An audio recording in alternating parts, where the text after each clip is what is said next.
Hello everyone, আজকে আমি একটা কাজ করছি সেটা তোমাদের সাথে শেয়ার করব। আমি হলো আসামের ট্রেডিশনাল ড্রেস মেখলা চাদরে হলো ঝুল গাচ্ছি। দিস ইজ কল হলো দহি বোটা। সেটাই আমি ফার্স্ট টাইম ট্রাই করলাম, আমার বোনু আমাকে শিখিয়ে দিয়েছে। সো পুরো চাদরটাতেই আমি একলা লাগিয়েছি, খুব সুন্দর হয়েছে। ফাইনাল লুকসটা তোমাদের সাথে শেয়ার করব আমি। এই দেখো লাগাচ্ছি, আজকে না কালকে আমি শেয়ার করব পুরোটা কমপ্লিট হয়ে গেলে।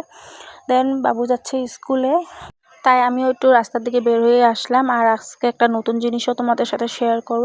তার আগে এটা দেখে নাও, আমার বোনের শাশুড়ি হলো এখানে গাছ লাগিয়েছে, শাক গাছ লাগিয়েছে। সেটাই ছোট ছোট করে এখনই জাস্ট বের হচ্ছে।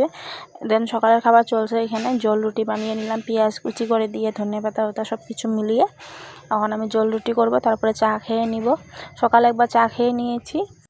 এইভাবে কারা কারা রুটি বানিয়ে খাও একটু জানাইও, আমি কিন্তু খুব ভালোবাসি।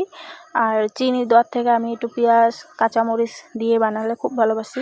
আর এখানে আমার বোনু হলো কচু সিদ্ধ করছে, এখানে চাউল আর কচু একসাথেই আছে। আমি আগেই দেখিয়েছিলাম তোমাদেরকে যে আমগো বোনুদের বাড়িতে রয়েছে হলো পর্ক, আর তাদের জন্য বানাচ্ছে হলো কচু সিদ্ধ। ওরা এটাই বেশি ভালো খায়, তার জন্য। এই দেখো আমি একটু পিঠটা চুলকিয়ে দিলাম, তারপর ডাকলাম। একটু সামনে এসেছিল আমার, এই দেখো আমার বুনু নিয়ে এসেছে গামলা করে।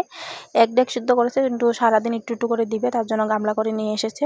তো চলো এই ব্লগটা এখানে শেষ করছি, আবার দেখা হবে কাল।